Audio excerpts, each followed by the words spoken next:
مسئلوں کو لیا ہے۔ ایک تو یہ ہے کہ موجودہ دور میں انسانی اخوت اور بھائی چارگی کا مسئلہ بڑا عام ہے، اور دوسری چیز ہے کہ امن و سلامتی کا مسئلہ بڑا عام ہے، اور تیسری چیز یہ ہے کہ معاشیات کا مسئلہ بڑا عام ہے۔ مذہب اسلام نے ان تینوں مسائل کو بڑی سنجیدگی سے لیا ہے، اور ان تینوں مسائل کا حل جس طرح سے پیش کیا ہے کسی مذہب نے نہیں پیش کیا ہے۔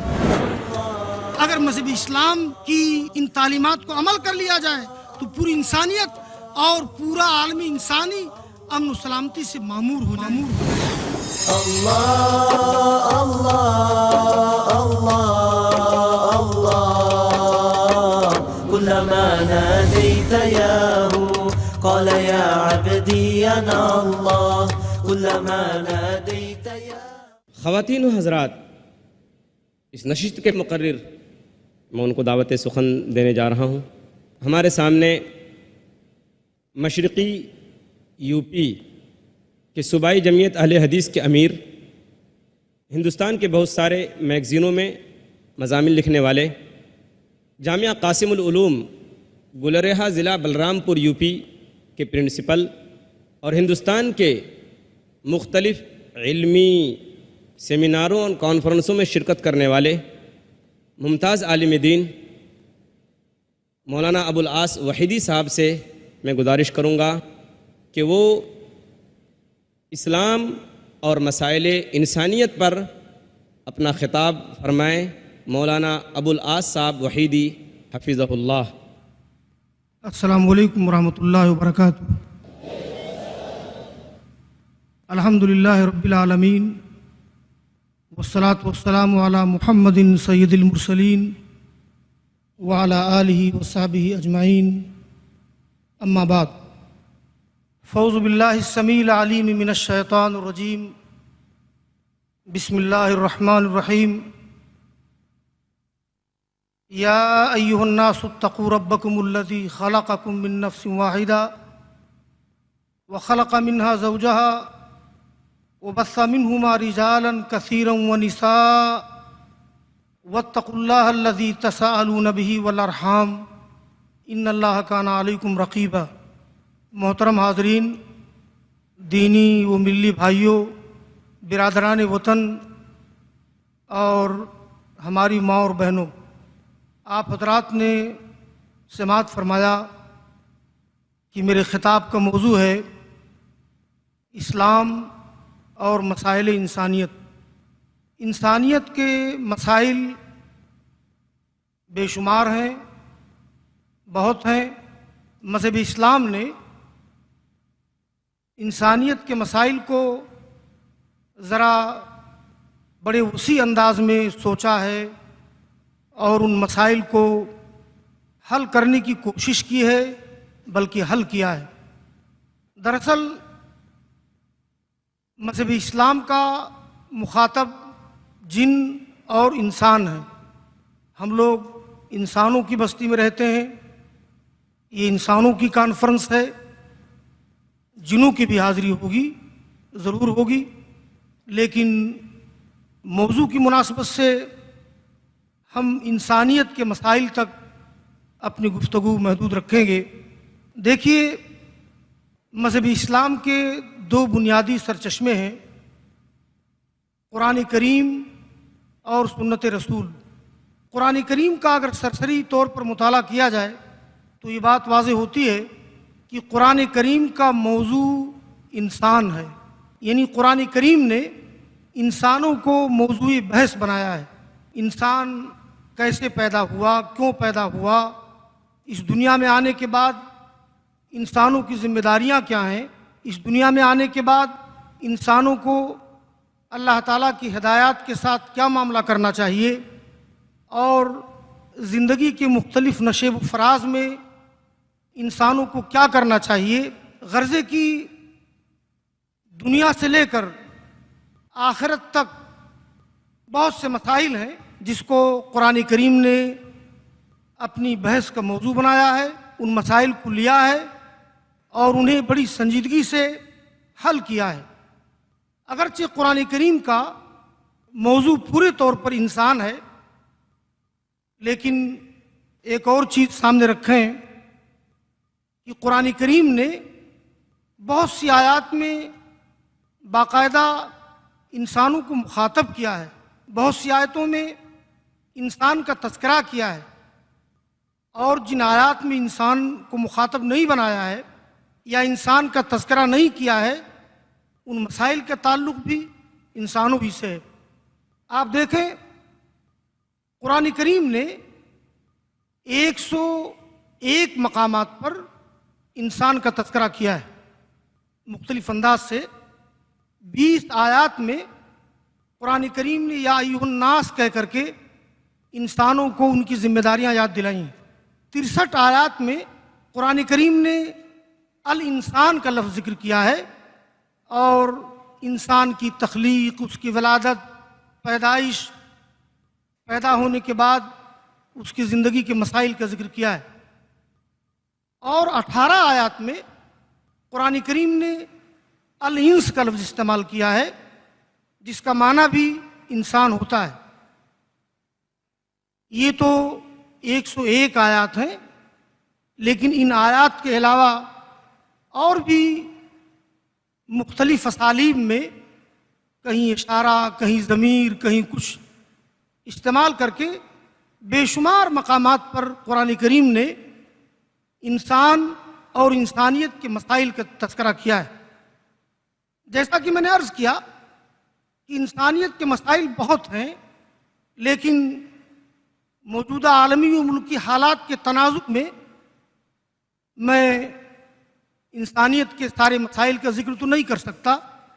البتہ اس وقت پورا عالم انسانی، اس وقت پوری انسانیت اگرچہ بہت سے مسائل سے دوچار ہے، لیکن ہم بنیادی طور پر 3 مسائل کا تذکرہ کر رہے ہیں، اور پھر آپ کو بتائیں گے کہ مذہب اسلام نے ان مسائل کو کس طرح سے لیا ہے، ان مسائل کو کس طرح سے حل کیا ہے، ان مسائل کے تعلق سے کیا رہنمائی مذہب اسلام نے پورے عالم انسانی کی ہے اور پوری انسانیت کی ہے۔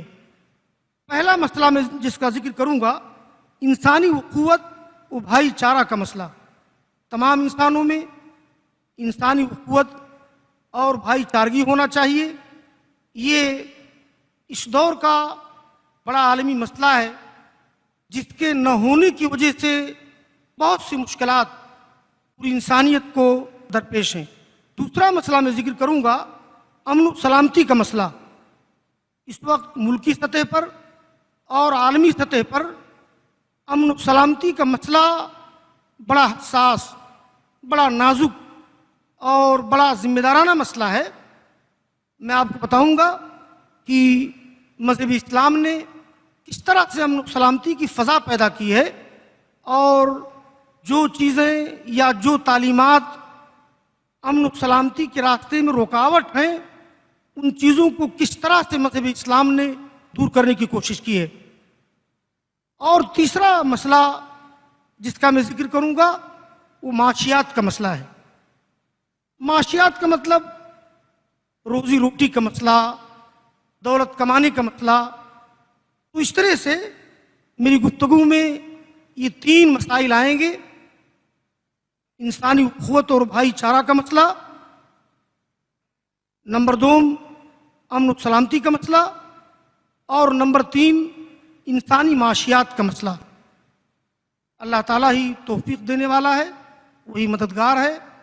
رب اشرح لی صدری ویسر لی امری واحلل عقدۃ من لسانی یفقہوا قولی۔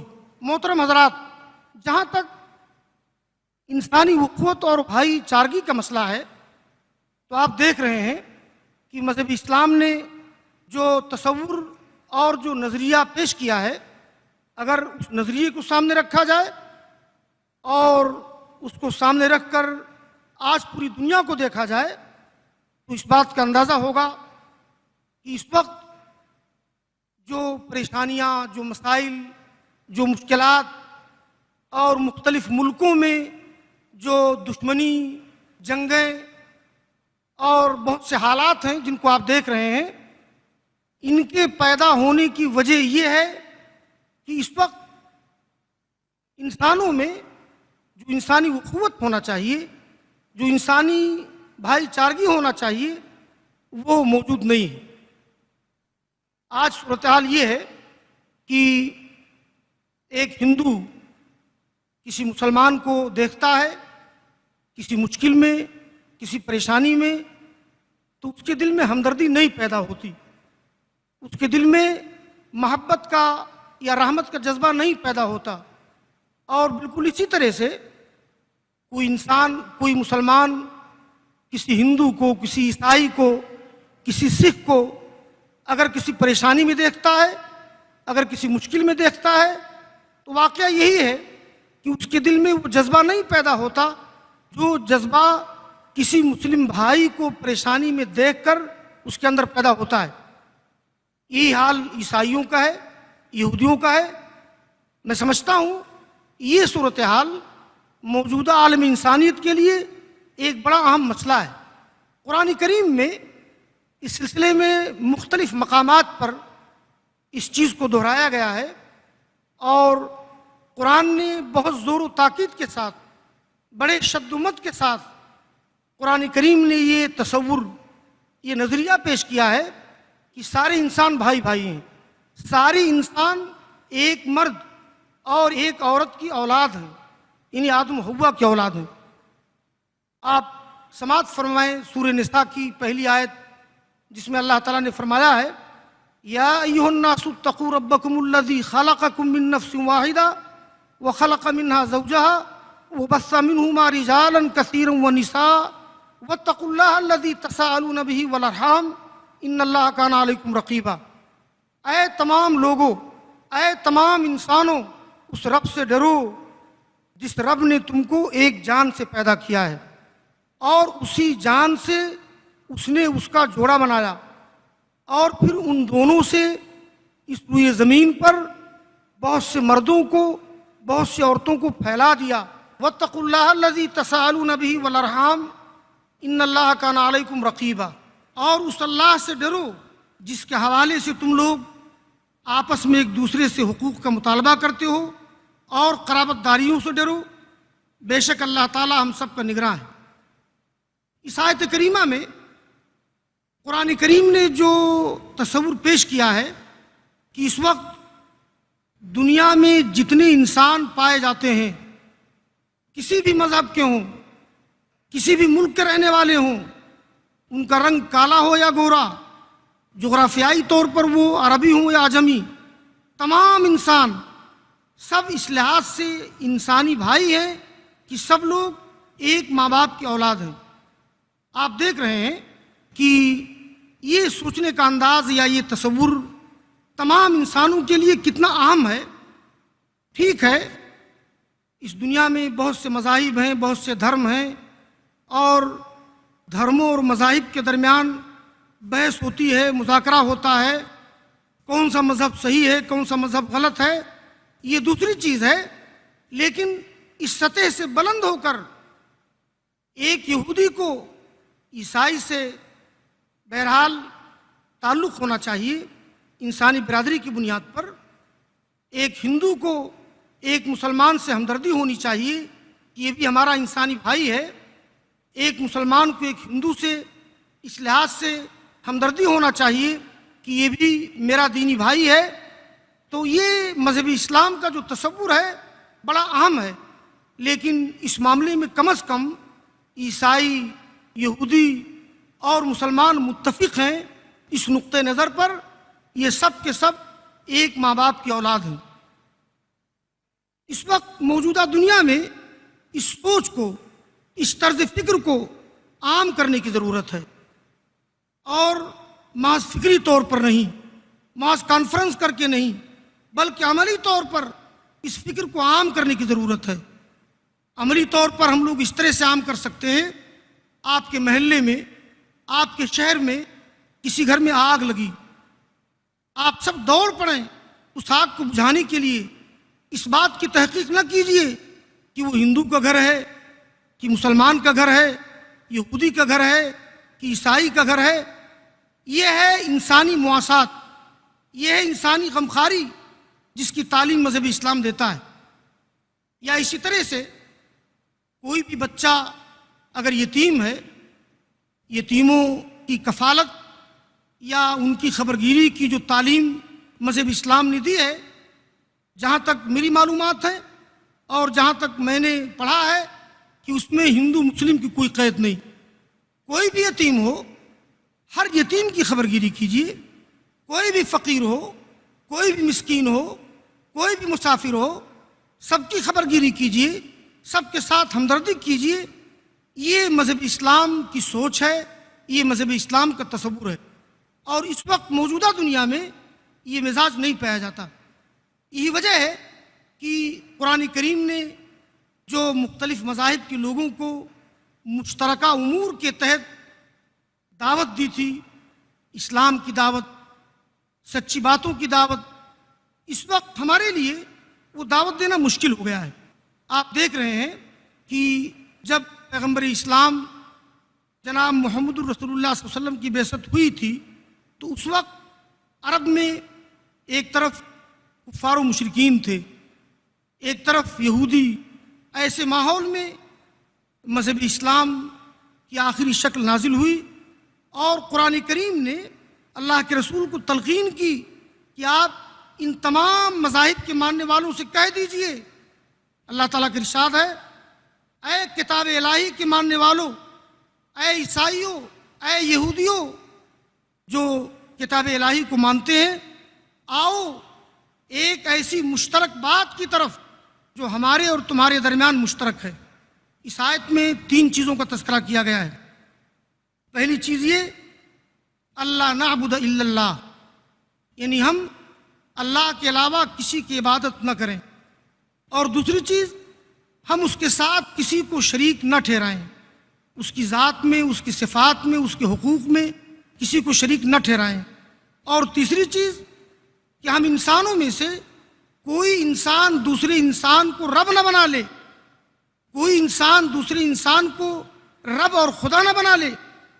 جب یہ آیت کریمہ اتری ہے تو عدی بن حاتم رضی اللہ تعالیٰ عنہ جو اہل کتاب میں سے تھے، اللہ کے رسول سے عرض کیا کہ اللہ کے رسول، ہم لوگوں نے اپنے علماء کو اور اپنے بزرگوں کو رب تو نہیں بنایا تھا.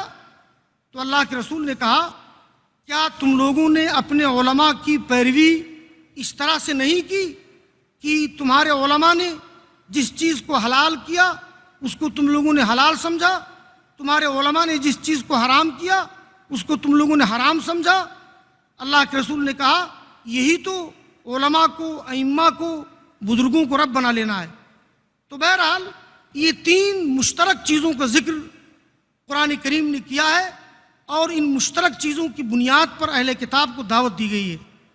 مگر یہ دعوت اس وقت کامیاب ہو سکتی ہے جب ہم لوگ اپنے اندر انسانی اخوت کا جذبہ، انسانی بھائی چارگی کا جذبہ اپنے اندر محسوس کریں.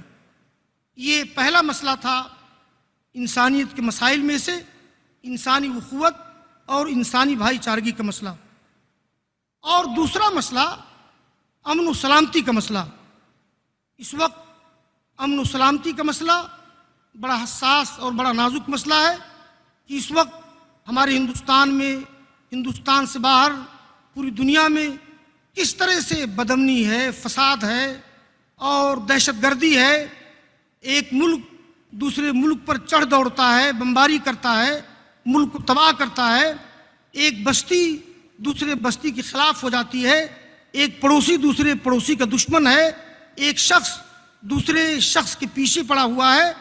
بڑی عجیب و غریب صورتحال ہے اس وقت ہمارے ملک کی اور پوری دنیا کی. تو اس وقت امن و سلامتی کا مسئلہ یہ انسانیت کے مسائل میں سے بڑا اہم مسئلہ ہے. اس سلسلے میں میں آپ کو بتاؤں کہ مذہب اسلام نے اس مسئلہ کو کس طرح سے لیا ہے اور اس مسئلہ کو حل کرنے کی کس طرح سے کوشش کی ہے. اس سلسلے میں مذہب اسلام کی تعلیمات 2 قسم کی ہیں. مذہب اسلام کی تعلیمات 2 طرح کی ہیں. ایک تو یہ کہ سماج میں، معاشرہ میں اور دنیا میں بدامنی اور فساد کے جو اسباب ہیں ان اسباب کو زائل کیا ہے مذہب اسلام نے. ظاہر ہے امن و سلامتی کی فضا بنانے کے لیے، امن و سلامتی کا ماحول پیدا کرنے کے لیے ضروری ہے کہ وہ باتیں جن سے سماج میں، جن سے معاشرہ میں بدامنی پیدا ہو، ان کا ازالہ کیا جائے۔ تو پہلی قسم کی تعلیمات تو یہ ہیں، اور دوسری قسم کی تعلیمات یہ ہیں کہ مذہب اسلام نے امن و سلامتی کی واضح تعلیمات دی ہیں، ایسی تعلیمات دی ہیں جو امن و سلامتی کی ضامن ہیں۔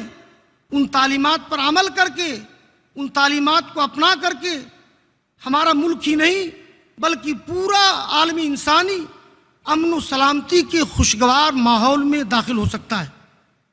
تو امن و سلامتی کے مسئلے کے سلسلے میں مذہب اسلام کی تعلیمات دو طرح کی ہیں۔ ایک تو وہ باتیں، وہ اسباب جن سے سماج میں بدامنی پیدا ہوتی ہے، مذہب اسلام نے اس کا خاتمہ کیا ہے۔ اس سلسلے میں کئی چیزیں ہیں، جیسے ایک چیز ہے ذات پات اور برادری میں اونچ نیچ کا تصور۔ یہ سماج میں پہلے بھی تھا اور اب بھی ہے۔ ذات پات، اونچ نیچ، میں فلاں برادری کا ہوں، وہ فلاں برادری کا ہے، ہماری ذات فلاں ہے، ان کی ذات فلاں ہے، یہ بات عربوں میں بھی تھی اور اس وقت ہمارے ہندوستانی سماج میں بھی ہے، مسلمانوں میں بھی ہے، ہندوؤں میں بھی ہے۔ ہندوؤں میں بھی کوئی ٹھاکر ہے، کوئی براہمن ہے، کوئی ویش ہے، کوئی شودر ہے، اور مسلمانوں میں بھی بہت سی برادریاں ہیں، بہت سی ذاتیں ہیں۔ یہ ذات پات اور برادری میں جو اونچ نیچ کا تصور ہے، یہ بہت سے مواقع پر فساد کا، بدامنی کا، دشمنی کا سبب بنا ہے، لیکن مذہب اسلام نے اس سبب کو ختم کر دیا ہے۔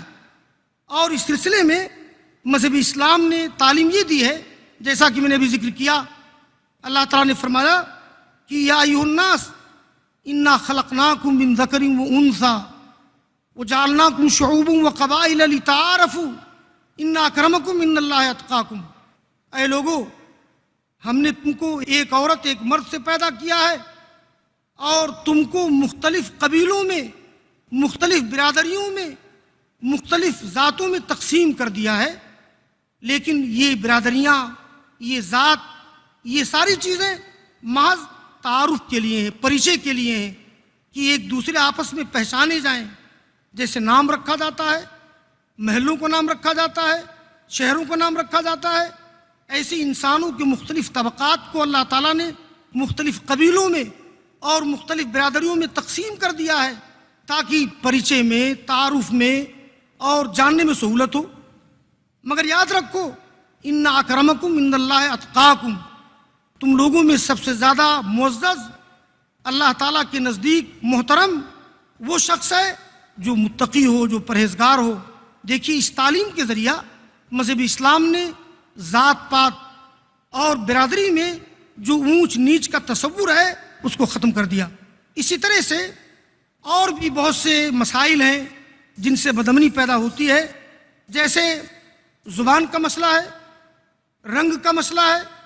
بھئی زبان کا مسئلہ بھی بڑا اہم ہے۔ زبان کی بنیاد پر بھئی یہ بنگالی ہے، یہ بہاری ہے، یہ انگریزی بولتا ہے، زبان کی بنیاد پر بھی کافی بدامنی ہوتی ہے، فساد ہوتا ہے، اور رنگ کی بنیاد پر بھی ملکوں میں اور عالم انسانی میں بڑے فسادات پیدا ہوتے ہیں۔ یہ کالا ہے، یہ گورا ہے، اس بنیاد پر بہت سے فسادات ہوتے ہیں۔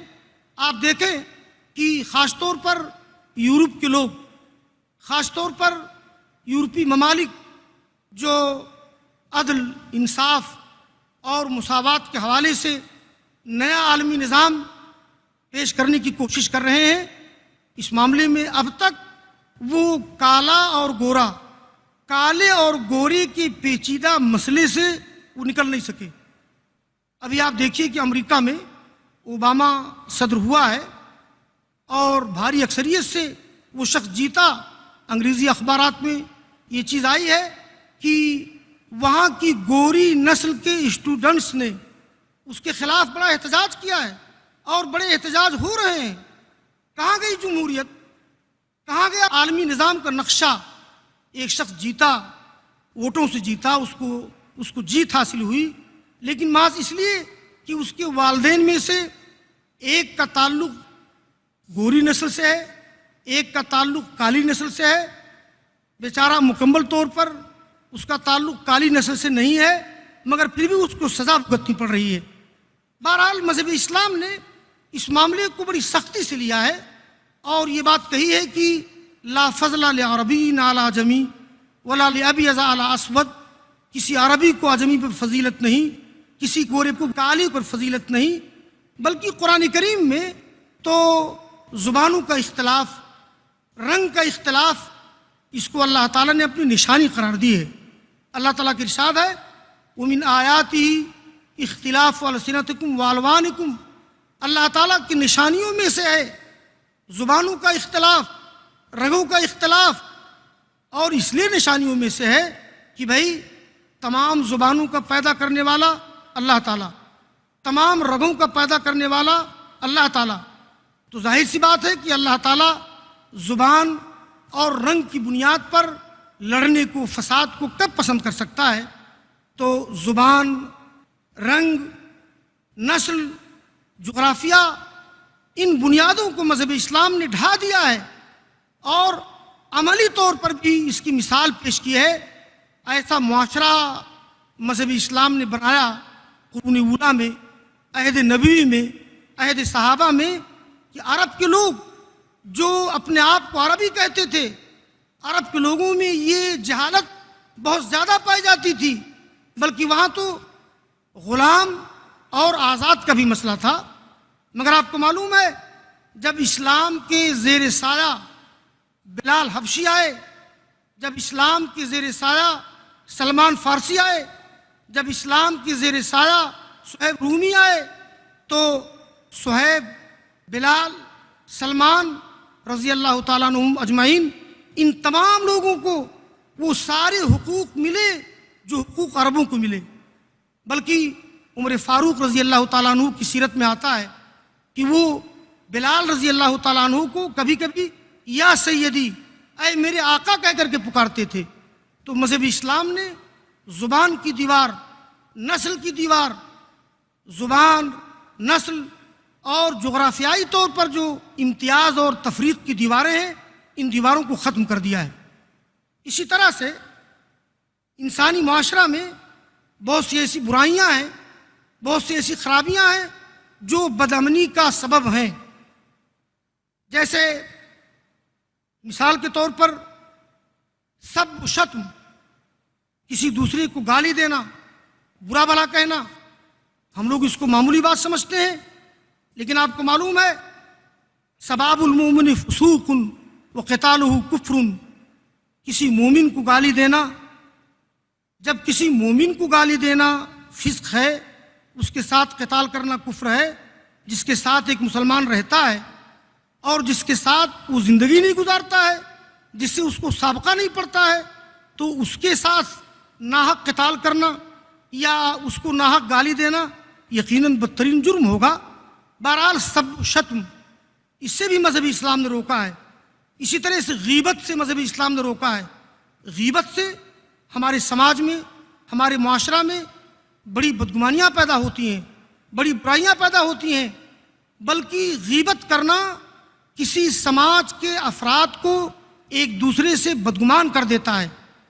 غیبت کرنا اتنا بدترین جرم ہے کہ قرآن کریم میں سورہ حجرات میں اللہ رب العالمین نے غیبت کرنے کو اپنی مردہ بھائی کے گوشت کھانے کے برابر بتایا ہے۔ غیبت یہ ہے کہ میرے اندر کوئی برائی پائی جاتی ہے، آپ اس برائی کا تذکرہ مجھ سے نہیں کرتے ہیں، آپ اس برائی کا تذکرہ دوسروں سے کرتے ہیں، یہ غیبت ہے۔ اور اگر میرے اندر کوئی برائی نہیں ہے، آپ خامخواہ میری طرف کسی برائی کی نسبت کرتے ہیں، تو یہ تہمت ہے، الزام تراشی ہے، تو غیبت سے مذہبی اسلام نے روکا ہے۔ اسی طرح سے چغلی ہے، بہت سے لوگ ہوتے ہیں ادھر سے ادھر بات لگانا، یہاں کی بات وہاں لے جانا، وہاں کی بات یہاں پہنچانا، ان کا مزاج ہوتا ہے، جس کو نمام کہتے ہیں، ماشی بن نمیمہ، یعنی چغلی، ادھر ادھر کی باتوں کو لے کر کے چلنے والا۔ اللہ کے رسول نے فرمایا ہے کہ جیسے اور بہت سے لوگ جنت میں داخل نہیں ہوں گے، نمام چغلی کرنے والا جنت میں داخل نہیں ہوگا۔ بلکہ ایک حدیث ہے جامع صحیح بخاری کی، اور لمبی حدیث ہے، میں اس کا ترجمہ کرتا ہوں کہ ایک بار اللہ کے رسول 2 قبروں سے گزر رہے تھے، بذریعہ وہی آپ کو خبر دے دی گئی تھی۔ آپ نے محسوس کیا کہ ان دونوں قبر والوں کو عذاب ہو رہا ہے۔ آپ نے صحابہ کرام سے کہا کہ انہما یعذبان فی قبورہما، ان دونوں کو قبر میں عذاب دیا جا رہا ہے۔ وما یعذبان فی کبیر، وہ کسی ایسے بڑے کام میں عذاب نہیں دیے جا رہے ہیں جن کا چھوڑنا بہت بڑا ہو یا جن کا گناہ بہت بڑا ہو۔ آپ نے کہا کہ اما احدہما فیمشی بالنمیمہ، ان میں سے ایک چغلی کیا کرتا تھا، اور دوسرا واما الاخر فلا یستتر یا فلا یستنزہ من بولہ، دوسرا آدمی اپنے پیشاب کی چھینٹوں سے نہیں بچتا تھا۔ دیکھیے دونوں چیزیں بڑی عام ہیں۔ آپ پیشاب کر رہے ہوں، پیشاب کی چھینٹوں سے بچنا چاہیے۔ آپ کو پاک رہنا ہے، آپ کو پاکیزہ رہنا ہے، نماز پڑھنا ہے، اور ویسے بھی انسان کو پاک صاف رہنا چاہیے۔ تو چغلی ہے، غیبت ہے، تو اس طرح سے جتنی بھی چیزیں سماج میں فساد پیدا کرتی ہیں، مذہب اسلام نے ان چیزوں سے روکا ہے تاکہ سماج کے اندر بدامنی یا فساد نہ پیدا ہو۔ اب آپ کو میں بتاؤں کہ یہ تو منفی انداز کی تعلیم تھی مذہب اسلام کی، کہ یہ چیز نہ کرو تاکہ فساد نہ ہو، یہ کام نہ کرو تاکہ برائی نہ پیدا ہو۔ اب آئیے آپ کو ہم بتاتے ہیں کہ امن و سلامتی کے سلسلے میں مذہب اسلام کی باقاعدہ واضح تعلیمات ہیں۔ اس سلسلے میں مذہب اسلام نے جو تعلیمات دی ہیں وہ تعلیمات سب کے لیے ہیں۔ امن و سلامتی کی تعلیمات کا تعلق سب سے ہے، جیسے امن و سلامتی تمام انسانوں کے لیے، مذہب اسلامی مزاج دیتا ہے امن و سلامتی تمام انسانوں کے لیے۔ اللہ کے رسول کا فرمان ہے کہ ارحموا من فی الارض یرحمکم من فی السماء، اے لوگوں تم ان لوگوں پر رحم کرو جو دھرتی پر رہتے ہیں، جو زمین پر رہتے ہیں۔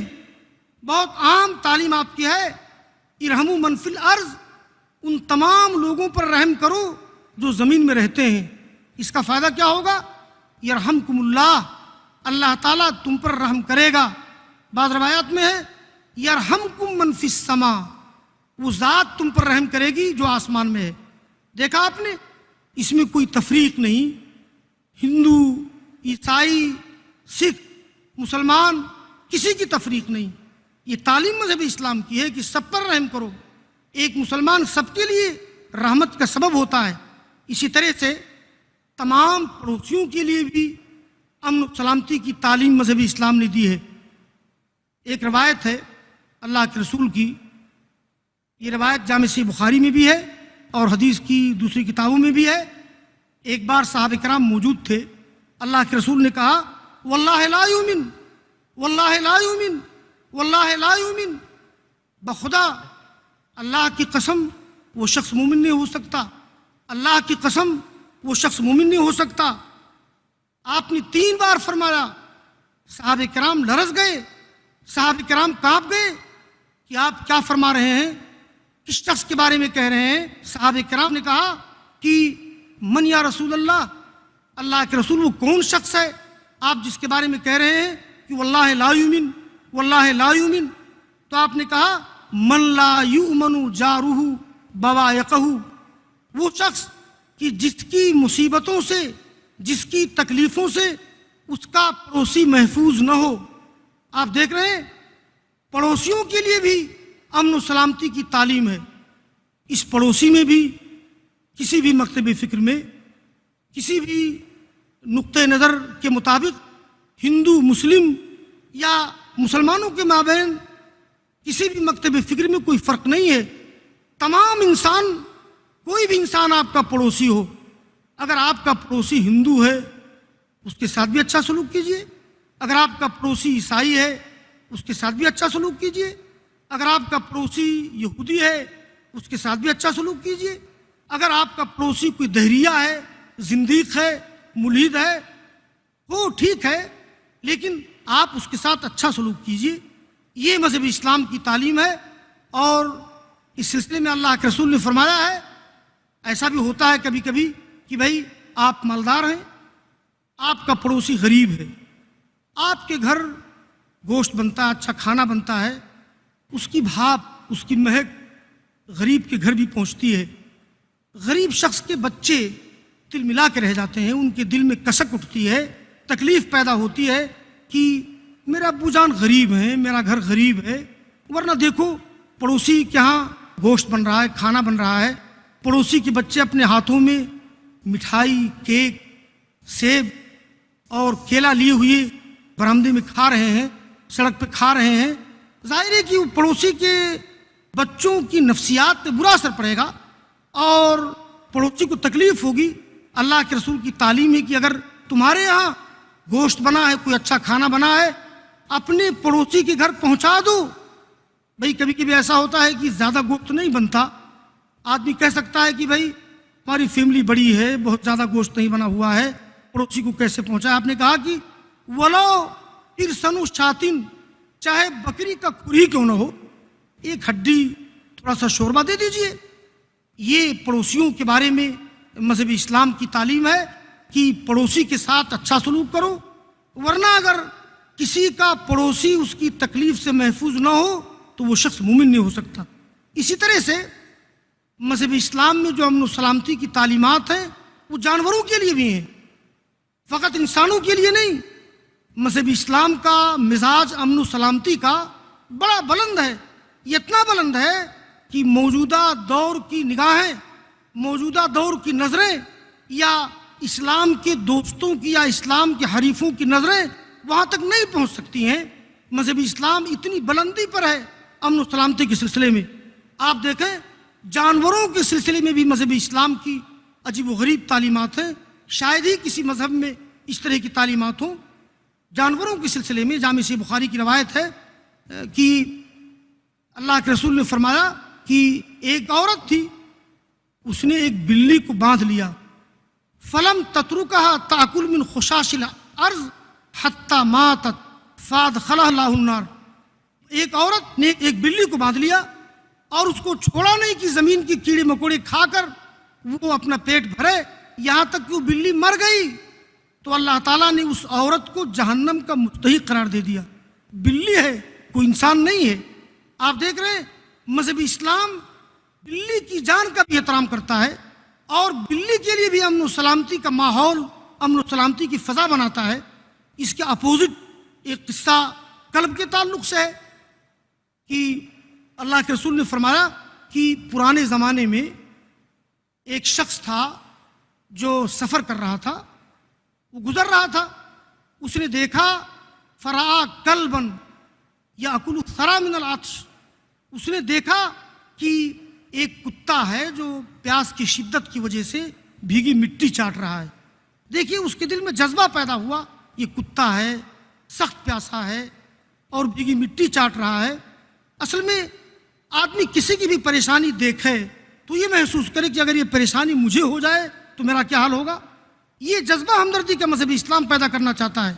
غالب نے اسی ہمدردی کے جذبے کو ایک جگہ کہا ہے کہ ایک کتے پہ لڑکپن میں اسد، غور سے سنیے گا، غالب کی شاعری میں بہت اہم چیزیں ہیں۔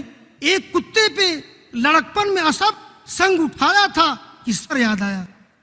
بہت سے لوگ پتھر اٹھا کر کے کتے کو مارنے کی کوشش کرتے ہیں، اس کو اپنا سر یاد کرنا چاہیے۔ یہی پتھر اگر میرے سر پہ لگ جائے تو کیا میرا انجام ہوگا؟ ہم کیوں کتے کو مار رہے ہیں؟ تو کتے کے سلسلے میں بھی مذہب اسلام، کتا نجس جانور ہے، یہ اتنا نجس ہے کہ اگر وہ کسی برتن میں منہ ڈال دے وہ مشروب یا وہ کھانا خراب ہو جاتا ہے۔ اس برتن کو 7 بار پانی سے، 1 بار مٹی سے دھلا جاتا ہے۔ لیکن اس کتے کے بارے میں دیکھیے، اس نے اس کتے کو دیکھا کہ وہ بھیگی مٹی چاٹ رہا ہے تو فنزل فی البیر، وہ کنویں میں اترا۔ پہلے زمانے میں کنویں بنتے رہے ہوں گے جس میں سیڑھی رہتی ہوگی، اب بھی پرانے طرز کے کنویں ایسے نظر آتے ہیں، اگرچہ اب تو ہینڈ پائپ وغیرہ کا زمانہ ہے اور گاؤں بستی میں لوگ کنویں کو پاٹ رہے ہیں۔ تو وہ کنویں میں اترا اور اس نے اپنے موزے میں پانی بھرا، چمڑے کا موزہ تھا، پانی بھرا اور لا کر کے اس نے کتے کو سیراب کر دیا۔ فارواہ فشکرہ اللہ وغفر ذنوبہ، اللہ تعالیٰ نے اس کے اس کام کی قدردانی کی، اور قدردانی ہی نہیں کی بلکہ اس کو جنت میں داخلے کا مستحق بنا دیا، اس کی خطائیں معاف کر دیں، چھوٹی خطائیں۔ نیک اعمال سے خطاؤں کی بخشش کا جہاں تذکرہ ہے مستقل موضوع ہے، اس سے چھوٹی خطائیں مراد ہیں، اللہ نے اس کی خطائیں معاف کر دیں۔ تو آپ دیکھ رہے ہیں مذہب اسلام کی تعلیمات میں امن و سلامتی ہے، جانوروں کے لیے بھی، اور جانور ہی نہیں نباتات کے لیے بھی مذہب اسلام میں امن و سلامتی اور خیریت کی تعلیمات ہیں۔ بھائی نباتات کے اندر بھی تو روح ہوتی ہے نا، نباتات میں نباتاتی روح ہوتی ہے، جی پودوں میں روح ہے، پودوں میں نباتاتی روح، نباتاتی جان پائی جاتی ہے۔ اور آج شجرکاری اور پودوں کے لگانے کے سلسلے میں جو ہمارا ملک یا دنیا میں بڑا شور ہو رہا ہے، اور کہا جاتا ہے کہ یک برش 10 پتر سمان، ہم لوگ سڑکوں پہ دیکھتے ہیں کہ ایک درخت 10 لڑکوں کے برابر ہے، خیر اس میں مبالغہ ہے، لیکن بہرحال مذہب اسلام نے باقاعدہ شجرکاری کی تعلیم دی ہے، درخت لگاؤ۔ ایک حدیث میں ہے کہ اگر کوئی شخص کوئی درخت لگاتا ہے اور اس درخت میں کوئی آدمی سایہ حاصل کرتا ہے یا اس کا پھل کھاتا ہے تو اس کو ثواب ملے گا۔ مذہب اسلام نے شجرکاری کے مسئلے کو آخرت سے جوڑ دیا ہے، تو درخت لگاؤ، اور یہی نہیں بلکہ آپ نے کہا پھلدار درخت کو نہ کاٹو، جنگ کا میدان ہی کیوں نہ ہو، لڑائی کیوں نہ ہو رہی ہو، دشمن کے باغ میں دشمن کے درختوں کو آگ نہ لگاؤ۔ ایک موقع پر آگ لگا دی گئی تھی جس کی بڑی حکمتیں ہیں۔ تو میں عرض کر رہا تھا کہ مذہب اسلام میں جو امن و سلامتی کی تعلیمات ہیں وہ درختوں کے لیے بھی ہیں۔ تو یہ دوسرا مسئلہ تھا انسانی مسائل میں سے کہ موجودہ عالم انسانی میں امن و سلامتی کیسے پیدا ہو۔ اس سلسلے میں مذہب اسلام نے جو روش اختیار کی ہے وہ روش بڑی اہم ہے، اور اس کو دوستو اپنانے کی ضرورت ہے ہم سب لوگوں کو۔ اور تیسرا مسئلہ انسانیت کے مسائل میں سے معاشیات کا مسئلہ ہے۔ بھئی معاشیات کا مسئلہ بڑا اہم ہے، روزی روٹی کا مسئلہ، کھانے کمانے کا مسئلہ، دولت حاصل کرنے کا مسئلہ، چاہے صنعت، کاریگری، حرفت، ہنر، فن، کسی کے بھی ذریعہ دولت کمانا، اس کو معاشیات کہتے ہیں، یعنی روزی روٹی کا مسئلہ۔ اللہ تعالیٰ کسی کو کم دولت دیتا ہے، کسی کو زیادہ دولت دیتا ہے۔ ایک بات آپ جان لیں کہ دولت کی کمی بیشی کا تعلق آدمی کے علم یا جہالت سے نہیں ہے، یعنی کوئی ضروری نہیں ہے ایک آدمی متقی ہو، عالم ہو، اس کو دولت زیادہ ملے، ایک آدمی جاہل ہے اس کو دولت کم ملے۔ آپ دنیا میں دیکھ رہے ہیں کہ بڑا فرق ہے اس میں۔ ایک عربی کا شعر ہے جو درسی کتابوں میں بھی شامل ہے، اس نے کہا ہے کہ کم عاقل عاقل آیت مذاہبہ وہ کم جاہل جاہل تلقاہ مرزوقا۔ کتنے ایسے عقل مند ہیں، علم والے ہیں، جن کی زندگی کے راستے تنگ ہیں، مسدود ہیں، اور کتنے ایسے جاہل ہیں کہ تم ان کو روزی والا دیکھ رہے ہو۔ حاذ الذی ترک الاوہام حائرتن، یہ وہ چیز ہے کہ جس نے عقلوں کو، جس نے انسانی افکار کو حیران کر دیا ہے، وہ سیر العالم النحریر زندیقہ۔ اور اس مسئلے نے بڑے بڑے علم والوں کو، عقل مندوں کو زندیق و ملحد بنا دیا ہے، جیسے کارل مارکس وغیرہ ہیں جن لوگوں نے باقاعدہ خدا کا انکار ہی کر دیا۔ تو بہرحال میں عرض کر رہا تھا کہ معاشیات کا مسئلہ بڑا اہم ہے۔ معاشیات کے سلسلے میں مذہب اسلام نے جو تعلیم دی ہے، اس سلسلے میں ایک چیز تو یہ ہے کہ مذہب اسلام نے دولت کمانے کو آزاد نہیں چھوڑا ہے۔ آپ دولت کیسے کمائیں، دولت کہاں خرچ کریں، اس معاملے میں ہم لوگ آزاد نہیں ہیں، اور اس آزادی نہ ہونے کی وجہ سے اگر مسلمانوں کو نقصان ہو رہا ہو اس کو برداشت کرنا چاہیے۔ تو مذہب اسلام کی تعلیم یہ ہے کہ حلال طریقے سے روزی کماؤ اور جائز راستے میں خرچ کرو۔ روزی کمانے کے جو حلال ذرائع ہیں، روزی کمانے کے جو حلال طریقے ہیں، ان حلال طریقوں کو اختیار کرو اور جائز راستے میں خرچ کرو۔ ایک روایت کا ترجمہ میں کر دوں۔ روایت کے راوی ہیں عمرو بن میمون عودی رضی اللہ تعالیٰ عنہ، اور یہ روایت جامع ترمذی میں ہے، مسند احمد میں ہے، روایت فنی طور پر صحیح ہے۔ اللہ کے رسول نے فرمایا ہے لا تزول قدم ابن آدم، ابن آدم کے دونوں قدم ہٹ نہیں سکتے، لا تزول قدم ابن آدم یوم القیامہ حتیٰ یسأل عن خمس، ابن آدم کی دونوں قدم ہٹ نہیں سکتے یہاں تک کہ میدان قیامت میں اس سے 5 سوالات نہ کیے جائیں۔ میدان قیامت میں ہم سب لوگوں سے بہت سے سوالات ہوں گے، تفصیلی حساب ہوگا، لیکن قبر میں 3 سوال، نماز کے بارے میں سوال، خون بہانے کے بارے میں سوال، اس میں 5 سوالوں کا مزید تذکرہ ہے، یہاں تک کہ 5 چیزوں کا سوال نہ کر لیا جائے۔ عن عمرہ فیما افنا، پوچھا جائے گا تم نے عمر کہاں گوائی۔ وعن شبابہ فیما ابلا، پوچھا جائے گا تم نے جوانی کہاں لگائی۔ اور مال کے بارے میں 2 سوال ہوگا۔ وعن مالہ من این اکتسبہ وفیما انفقہ، مال کے بارے میں پوچھا جائے گا کہ بھائی تم نے مال کس طرح سے کمایا اور تم نے مال کہاں خرچ کیا۔ تو مال کیسے کمایا جائے، مال کیسے خرچ کیا جائے، اس کے بارے میں کتاب و سنت میں باقاعدہ واضح تعلیمات ہیں۔ تو حلال طریقے سے روزی کمائیے اور اس کو جائز راستے میں خرچ کیجئے۔ تو ایک چیز تو یہ ہے اس سلسلے میں، اور دوسری چیز یہ ہے کہ دولت کمانے کے جو حرام ذرائع ہیں میں ان کا تھوڑا سا ذکر کر دوں۔ وہ یہ ہے، دیکھیے دولت کمانے کے حرام ذرائع میں آپ کو بتا دوں، جیسے رشوت کے ذریعے سے بھی دولت کماتے ہیں لوگ، سود کے ذریعے سے بھی دولت کماتے ہیں لوگ، خیانت کرتے ہیں، گھپلا کر جاتے ہیں بڑی بڑی کمپنیوں کا ایک دوسرے کا، اور یہ کہا جاتا ہے صاحب کہ بہت بڑے تاجر ہیں یہ۔ اب تو اس زمانے میں آدمی جتنے ہی گھپلا کرے، جتنے ہی جھوٹ بولے، جتنا ہی جھوٹ بول کر کے روزی کمائے، وہ بہت بڑا معاشیات کا دانشور سمجھا جاتا ہے۔ خیانت ہے، چوری ہے، ڈاکہ زنی ہے۔ رشوت کے بارے میں اللہ کے رسول نے فرمایا الراشی والمرتشی کلاہما فی النار، رشوت لینے والا، رشوت دینے والا، یہ دونوں جہنمی ہیں۔ البتہ رشوت کی 2 شکلیں جائز ہیں فقہی طور پر اور کتاب و سنت کی روشنی میں۔ ایک یہ ہے کہ اگر آپ کہیں پھنس گئے ہوں، پریشانی میں ہوں، آپ کی جان کو چھٹی نہ ملے بغیر کچھ دیے ہوئے، بعض صحابہ کرام کے آثار ہیں، آپ اپنی جان کی حفاظت کے لیے دے سکتے ہیں۔ یا اسی طرح سے جائز حق لینے کے لیے بھی آپ کچھ لے دے سکتے ہیں، اس کے لیے باقاعدہ آثار موجود ہیں، اور علامہ ابن تیمیہ نے فتاوی ابن تیمیہ میں اس کے لیے بڑی نظیریں ذکر کی ہیں، مصری لا وغیرہ میں اس چیز شامل ہے۔ بہرحال عام حالات میں رشوت جو حرام ہے، کسی کو تکلیف پہنچانے کے لیے، کسی کا حق مارنے کے لیے، کسی کو ستانے کے لیے رشوت کا لین دین، یہ جہنم میں داخلے کا سبب ہے۔ ایسے سود ہے، سود بدترین جرم ہے، لیکن اس وقت جو بینکنگ کا سسٹم ہے عالمی طور پر، جس پر یہودیوں کا دوسروں کا قبضہ ہے، اس سے نجات ممکن نہیں۔ لیکن آپ سود کے بارے میں جان لیں، اللہ کے رسول نے فرمایا ہے سود اتنا بدترین جرم ہے کہ اگر اس کے گناہ کے 70 حصے کر دیے جائیں تو 1 حصہ گناہ اپنی ماں کے ساتھ زنا کرنے کے برابر ہے۔ روایت صحیح ہے۔ سود اس طرح سے بدترین جرم ہے۔ تو بہرحال سود سے آدمی کو پرہیز کرنا چاہیے۔